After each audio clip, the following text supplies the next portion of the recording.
Face au boom de l'immobilier et la hausse ininterrompue depuis des années du marché, les agences spécialisées dans la vente et la location d'appartements se multiplient, une profession dopée par la bonne santé du secteur. Bruno Timsit, Guillaume Martin.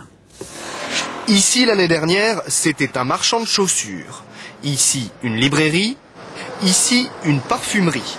Dans ce quartier du 20e arrondissement de Paris, impossible de faire 50 mètres sans croiser une agence immobilière. Pour ceux qui sont nés ici, c'est la révolution.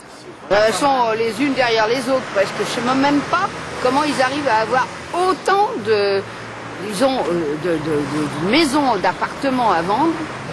Un peu partout, les prix ont flambé. Et des prix qui flambent, ce sont des honoraires qui flambent pour les agences. Vous cherchez plus dans le quartier, plus proche de Jourdain et du métro Pyrénées?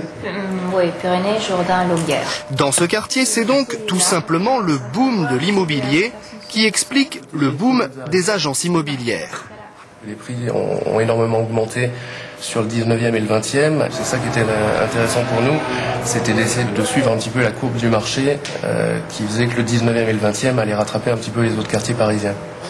L'immobilier est à Paris le secteur leader en matière de création d'entreprises. Pour les clients, en revanche, plus d'agences ne veut pas dire plus d'opportunités. Il y a des appartements qui peuvent être les mêmes, qu'on retrouve plusieurs fois. Et on n'a pas l'impression que le choix soit si énorme que ça. Il y a déjà plus de 1500 agences à Paris.